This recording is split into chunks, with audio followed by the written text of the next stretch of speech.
Okay, good morning, everybody. Can you hear me all right? Okay, great. I want to thank Bobby and George for inviting me here. I think the idea really came from David Longenecker. We presented this work to the NAC Exploration Subcommittee recently, and David thought it would be a good idea to share with you, and I couldn't agree more. I'm going to give you some insight into a really timely topic which you will hear more about in the coming months, probably later this summer into the September timeframe. It's about the start of a international human spaceflight road mapping effort. You heard a lot yesterday about the importance of international cooperation. You know from space policy, national space policy, U.S. space policy, the importance of expanding international cooperation. I think even within NASA's strategic plan, it's a very important overarching goal, expanding our international participation in achieving NASA's goals. And within human spaceflight, this is a major activity guiding the human spaceflight activity. So I'm going to give you some idea into really a concrete project that we're undertaking to try to implement this direction that we're giving, these goals that we're given. So what is the Global Exploration Roadmap, and why is it important? It's really the start, as I mentioned, the start of a human spaceflight road mapping effort, working together with the international community, NASA's traditional partners, space agencies we've been partnering with over many years since the early shuttle days, and new partners, new future agencies with which we hope to have strong relationships in the future. This working together on two major thrusts. One is collaboratively talking about long-term strategies for human exploration beyond low Earth orbit. And our strategy, as Charlie Bolden said yesterday, for exploration beyond low Earth orbit starts with space station. I'll tell you a little bit more about it. But that's also important for the international community, space station, and the role that it plays.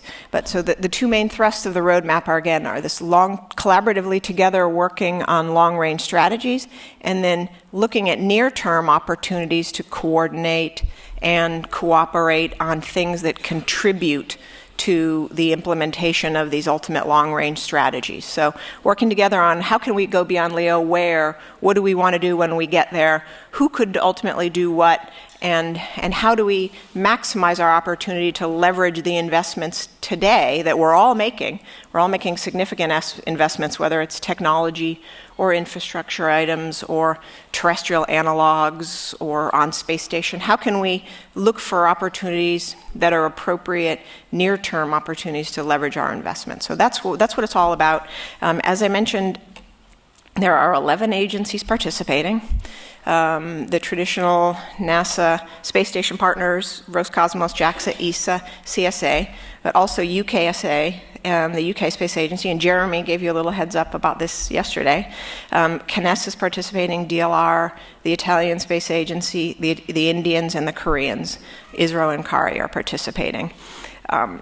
So the activity is being developed, the roadmap is being developed within a group called the International Space Exploration Coordination Group, or ISEG. We've been criticized by the younger folks at the IAC last year that our acronym is quite lame, but we haven't managed to come up with a better one. But ISEG is the name of the group, and so the agencies are working within this framework, which is called ISEG, that was created about 3.5 years ago after the agreement, the formulation of the Global Exploration Strategy.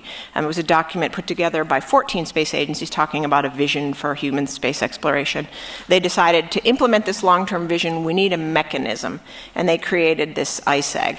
It's non-binding, it's not a governance model. It's based on some principles of openness and transparency, inclusion, flexibility. We try to work on products that add value to agency decision making, helping agencies make decisions now, not always thinking about dreams of the future, even though coming up with a common long-term vision is important for informing near-term decisions. So this ISEG group has these these principles. We've got a terms of reference that allows us to share a lot of conceptual information. When partnerships get ready to be formed, you'll need a more robust framework than the ISEG, but it turns out to be quite an effective one for what we want to do right now. So now back to the roadmap, these two thrusts. So I'm going to talk a second about the long-range strategies. So where, I think the agencies participating in this activity all share the same long-range goal, and that is humans meaningfully exploring the surface of Mars. So we all really want to send humans to Mars. We want it to be part of a sustainable human space exploration program that truly extends human presence. And so that means nobody's really interested in rushing as soon as possible to the surface of Mars and planting a flag and saying we've been there. We're talking about making it part of a sustainable human space exploration effort. But the process of getting to Mars begins with the space station.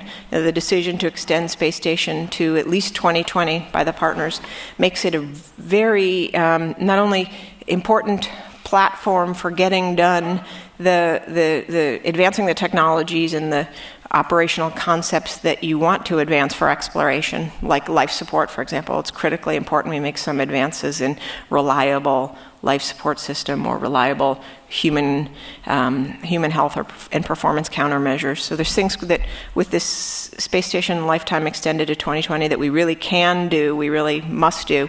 But it also gives the opportunity to think about the transition from space station to beyond. We don't know when space station will be decommissioned. It's certainly, I think most of us in this room believe it's certainly not going to be 2020, and that's a good thing. So how do we now make sure that we, in an effective, meaningful way, weave it into the exploration preparation activity? And so that's a lot of what this strategy is involving in the near term. Then after space station, then what's the next step? The Constellation program was pursuing a next step of Moon with a particular strategy for lunar exploration. The administration proposed, over a year ago, well, really maybe the next step ought to be an asteroid mission. And I think what you saw from the Augustine Commission and the work that we've done in this community is both of them are viable, feasible next steps. We think that for an asteroid as a next step, asteroid mission to be a next step, there's probably some considerations that affect the way you approach this particular pathway. And for lunar, if Moon is the next step, we think there's also some differences from the way Constellation approached the lunar exploration that are important for informing this particular pathway. In each case, we think that the Moon and deep space exploration are essential activities in reaching the long-term goal of humans on Mars. So together as a group, we talked about how can we mature these next step strategies in a way that's consistent with common values within the international community. So they fall into two categories, really: goals and objectives. So what do you want to do when you go to the Moon? What do you want to do when you go on deep space missions? What do you want to do on the surface of Mars? So goals and objectives, and another category called strategic principles. So what are the strategies that we share? And in the latter category, we find that everybody really agrees on a set of strategic principles that are pretty effective in guiding whatever strategy you take. So for example, the importance of a phased approach. You may call it capability driven, you may call it building on the capabilities that you have today. In any case, take a stepwise approach. Advance your technologies, pull your technologies, but also build on the capabilities that you have today to enable increasingly difficult missions. The second strategy that we all share that affects the work is the importance of generating value. There was a discussion yesterday about we need to do better about saying why. Well, why is human spaceflight important? This group has spent a lot of time talking about that question and recognizes that there are reasons in the non-tangible category. It's in our DNA, it's what we do, it's important, and those are valid reasons. But there's also the tangible benefits that we have to keep in front of us. We have to make sure we deliver value to all of our stakeholder communities, whether it's the science or technology innovation, or motivating young children to study engineering, or building the partnerships that help us take the next step. So the idea of being mindful that it is going to be a sustainable program only if we keep our eye on the fact that we need to deliver value continuously is important. Partnerships, the third major strategic principle that's very important is partnerships. So creating early, visible, critical roles for partners is very, very important. It was a lesson learned from Space Station and something this group tries hard to recognize. Robustness, another key Space Station lesson learned, is a key principle. The robustness enjoyed by the Space Station program by having dissimilar, redundant ways to access, return the crew, return cargo, it provides a resiliency towards technical failures as well as changes in programmatic directions, and it's critical for us to keep that in mind going forward. That doesn't mean we need two ways to access the surface of the moon, but that does mean you think end-to-end about your architecture and think of where you can provide this robustness in a cost-effective manner. The fifth principle is affordability. Charlie mentioned it yesterday. It's extremely important to everybody. Nobody wants to spend time developing long-term visions that immediately will be recognized as unaffordable. In this day and age, we have to be mindful of the resources that are likely available to human spaceflight. We have to be mindful of our obligations to try to acquire these systems and capabilities that we need in a more cost-effective manner. Recognize that with partnerships, we can take steps also to make the overall endeavor more affordable. I think one of the things you heard from Bill Gerstenmaier yesterday, which is really, really obvious to me in leading this international effort, is that the relationships that we've built through the Space Station program make it a transparent work environment for the engineers from the various space station agencies. We understand each other's perspectives. When somebody says something, you understand exactly what they mean. We communicate clearly, freely, and we understand how each other develops systems. So there's no need to levy our fracture control specification on a Japanese contractor. There's no need for us to do the things that drove the costs up in partnering in the space station in earlier days. So those are things we can do to make this whole endeavor more affordable. And lastly, in terms of strategic principle, the importance of a human-robotic partnership. In exploration, the cost of sending humans beyond low Earth orbit is a lot higher than LEO operations will be. We need to recognize that. We need to be smarter about what we ask the crew to do and what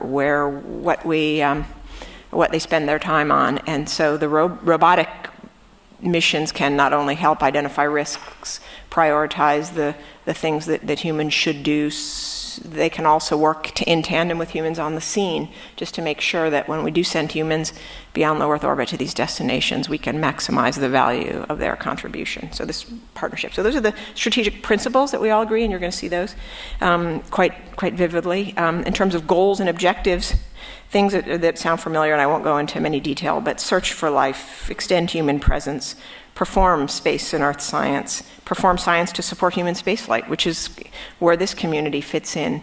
It's a very important value of the group to make sure that the opportunities to understand the human health and performance risks are provided and that those risks are managed appropriately. We take the steps to make sure that the risk mitigation steps can be validated and demonstrated before really going too far. So it's very important.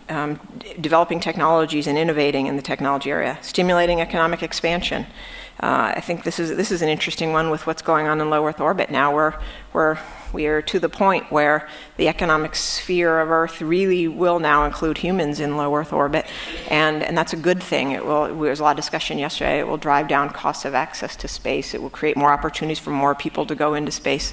All of those have a good influence on what we're trying to do beyond. But as we go to the next step, say we go to Mars, or we go to the moon, let me say, let's think early about, do we really need, it took 50 years to go from the first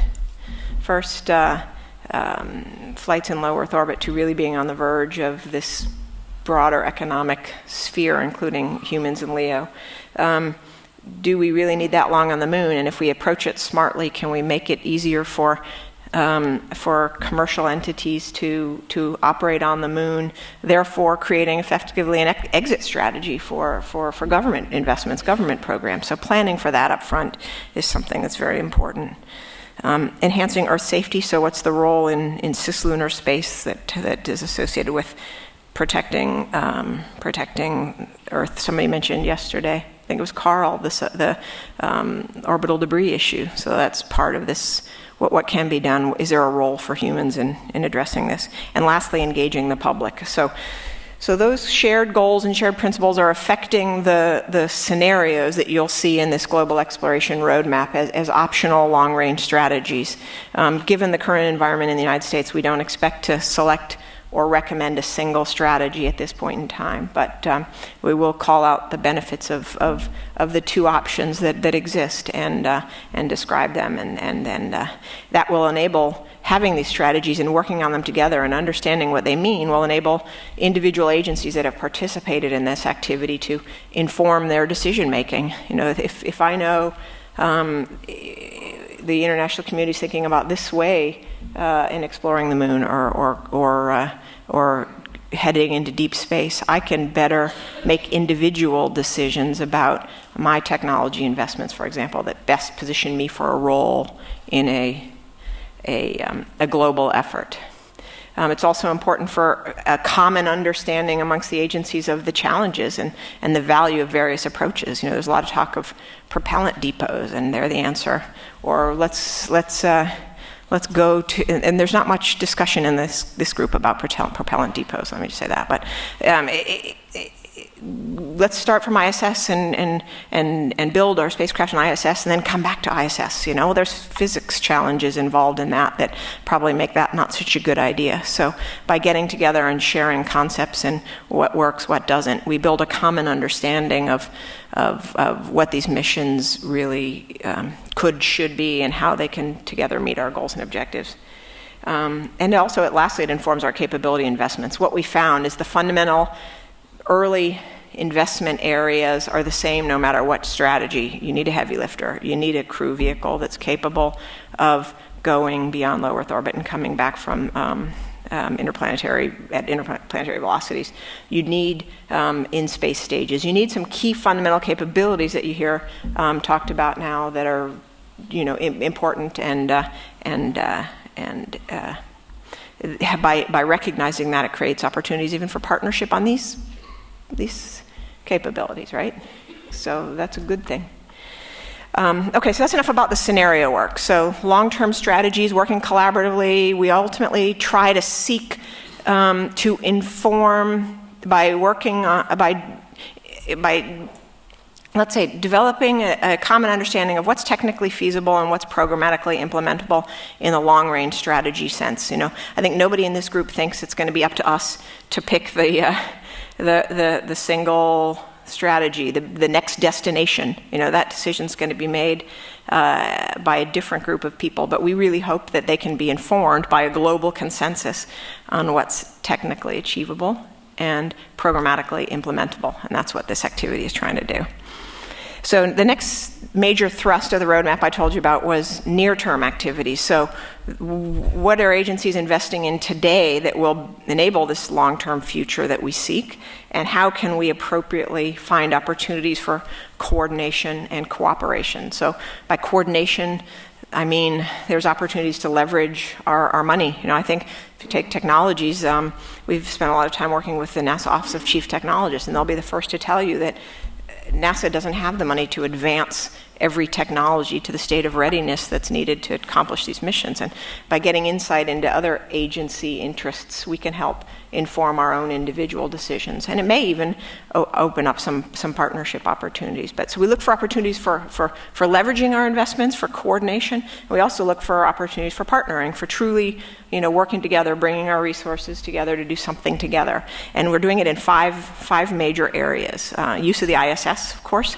The space station program has been very clear that they want to maximize the use of ISS for exploration and do as much as possible on ISS to prepare the way. And they've even said we welcome offering the use of space station resources to non-partner entities. And so this group that I'm involved with, the ISEG, we have access to a number of different agencies, and the hope is that we can find some opportunities for non-space station partnership agencies to find a way to have access to space station, to advance technologies, demonstrate capabilities in a way that creates a role for themselves in exploration. The second category is robotic missions. There was a lot of talk with the rollout of the President's plan over a year ago about robotic precursor missions, and it stimulated a lot of discussion on the criticality of the data that we need to understand before we send humans to the moon, to Mars, to asteroids. So we're getting a common understanding of what is the need to know, that'd be nice to know. Robotic precursor objectives. We're getting starting to understand who's got which missions, starting to understand what the contribution of science missions is. The Hayabusa mission provided some information on how do you interact with these near-Earth asteroids. How do you, how would you interact with the surface? What does it really look like? The moon missions, Mars missions, the science-driven robotic missions, they all provide some amount of information that really helps prepare for humans. So better understanding that and factoring that in. The third area is technology. So I mentioned that already before, somebody mentioned yesterday this idea of competition. We recognize that competition is really an effective driver of innovation, especially in the technology area. So we're not talking about dividing up the pie and who's going to do what now. We're looking for who's interested in what, and recognizing that you have a strategic reason for investing in a technology that probably has something to do with your goals in space, but also has a lot to do with competitiveness within your company, or your country. So how can we understand who's doing what, and how can we create opportunities to leverage our money through on-orbit technology demonstration missions? If somebody's working on a solar or electric engine and somebody else is, let's build a common platform and have a fly-off. Those are things you can do. Infrastructure I mentioned, and terrestrial analogs is the last area. So with things like Mars 500 you heard about yesterday, there's a lot of terrestrial analog activity that provides opportunities. So that gives you a flavor of the content, what we're working on, why we think it's a really effective coordination tool for building a common human spaceflight future. The first iteration of this roadmap is expected to be released in September, and we hope that with that it will allow us to effectively engage communities like this to see, what do you think about the goals and objectives we've listed? What can be fixed? What can be better? What can be better about the strategies that we've proposed? How can we